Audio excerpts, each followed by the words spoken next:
మేము ఇప్పుడు graduate apprenticeship అంటే అప్రెంటిస్షిప్ అనమాట. ఈ పోస్టులు కాదు, రిక్రూట్మెంట్ కాదు. అప్రెంటిస్షిప్లో ఒక 13 మందిని ఇంజనీరింగ్ విభాగంలో, ఒక 5గురినేమో నాన్ ఇంజనీరింగ్ విభాగంలో తీసుకోవాలని చెప్పి నోటిఫికేషన్ ఇవ్వడం జరిగింది. దీనికి వాళ్ళకి డిప్లొమా చేసిన వారు ఎలిజిబుల్ ఉంటారు. ఇంజనీరింగ్ చేస్తే ఇంకా మంచిది ఇంజనీరింగ్ విభాగంలో. దాని తర్వాత నాన్ ఇంజనీరింగ్ కూడా డిగ్రీ చేసిన వారు ఉంటే వారు అప్లై చేసుకోవచ్చు. వీరు NAT 2.0 వెబ్సైట్లో రిజిస్టర్ చేసుకోవాల్సి ఉంటుంది. అందులోంచే మేము అభ్యర్థులను తీసుకుంటాము. తీసుకున్న తర్వాత ఎలిజిబిలిటీ క్రైటీరియా ప్రకారం, అందులో మెరిట్ ప్రకారం వారిని తీసుకుంటాము. వారికి మా అప్రెంటిస్షిప్ ఇస్తామన్నమాట. అయితే ఇది ఆగస్టు 1వ తారీఖు నుంచి 10వ తారీఖు వరకు పీరియడ్ ఉంది. ఈ పీరియడ్ లోపలనే అప్లై చేసుకోవాలి, తర్వాత మళ్ళీ తీసుకోకూడదు అనమాట. కాబట్టి అందరూ ఆసక్తి గల వారు 1వ తారీఖు నుంచి 10వ తారీఖు, ఈరోజు 5వ తారీఖు కాబట్టి ఇంకో 5 డేస్ ఉంది. ఈ 5 డేస్లో అప్లై చేసుకోవాల్సిందిగా కోరుతున్నాం. ఎంతమ్మా? ఇది 3 ఏళ్ళు ఉంటుందండి. 3 ఏళ్ళు ఇస్తాము. 3 ఏళ్ళ వరకే ఉంటుంది, మళ్ళీ ఎక్స్టెన్షన్ ఏముండదు. ఇంజనీరింగ్ వారికి ఏమో 20,000 ఉంటుంది, నాన్ ఇంజనీరింగ్ వారికి 18,000. అయితే next year, second year, third year కొంత ఎన్హాన్స్మెంట్ ఉంటుంది.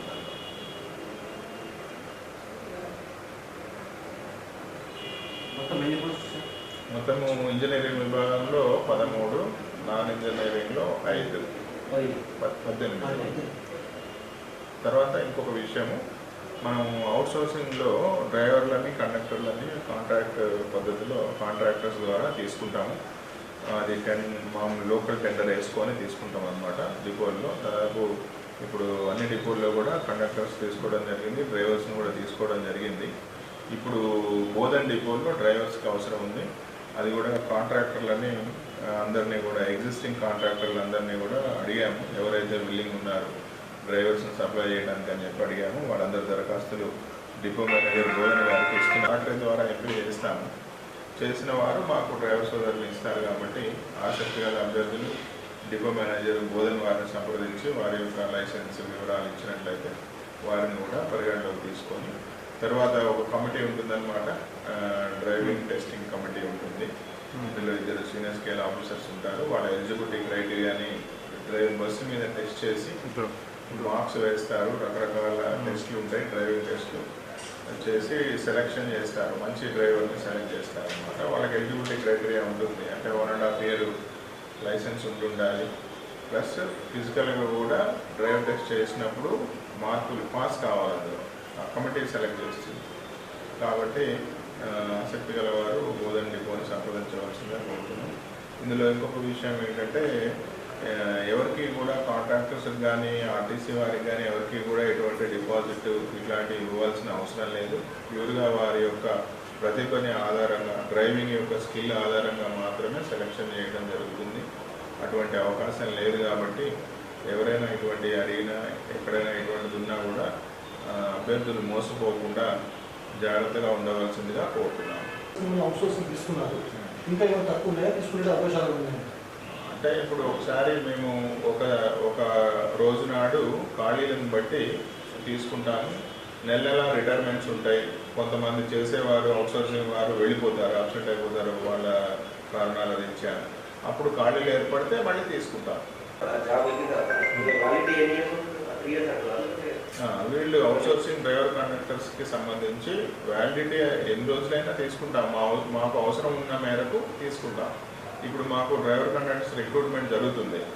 రిక్రూట్మెంట్ జరిగి వస్తే ఆ మేరకు అవుట్సోర్సింగ్ని తగ్గించుకుంటాం. ఇది అప్రెంటిస్షిప్, ఇది రిక్రూట్మెంట్ అవుట్సోర్సింగ్ కాదు. 3 years ఫిక్స్డ్ టర్మ్ ఉంటుంది. 3 years తర్వాత వాళ్ళ అప్రెంటిస్షిప్ అయిపోతుంది. ఎలక్ట్రిక్ బస్సులు మామూలుగా మరి ఆగిన ఒక సందర్భం మా దృష్టికి వచ్చింది. వాటికి రీఛార్జ్ ఏమన్నా డిశ్చార్జ్ అయిపోతే అయిపోయే అవకాశం ఉంటుంది. అట్లా అవకాశం లేకుండా 80% అయిపోగానే మనకు అలర్ట్ వస్తుంది. జరిగింది ఒక ఇన్సిడెంట్ మాత్రం మరి రిపోర్ట్ చేశారు.